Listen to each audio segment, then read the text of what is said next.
we couldn't walk around saying valedictorian, straight A student, speaks has excellent diction if you give them a chance. Mm-hmm. We knew very early on that no one was going to see beyond the color of our skin at an early age.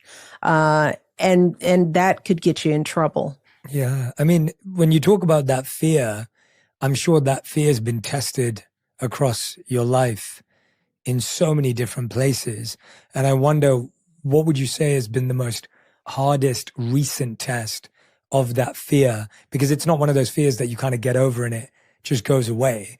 It kind of shows its head in many different ways, I imagine. Well, in this current climate for me, it's, what's happening to immigrants. So it's not the fear for myself anymore. I drive around in a 4-car motorcade with a police escort. I'm Michelle Obama. I do still worry about my daughters in the world, even though they are somewhat recognizable. So my fears are for what I know is happening out there in streets all over the city. And now that we have leadership that is sort of indiscriminately determining who belongs and who doesn't, and we know that those decisions aren't being made with courts and with due process, and, that it's being made like this cop that pulled my brother over when he was 12.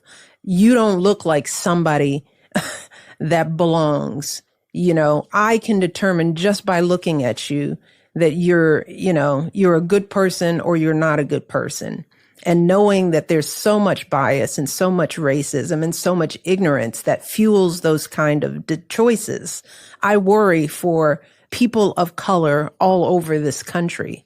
And I don't know that we will have the advocates to protect everybody. And that frightens me.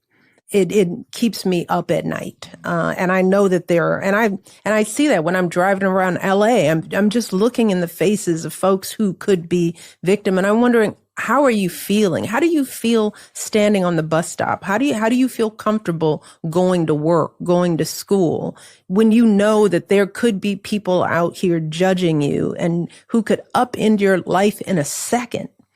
That's who I worry for right now.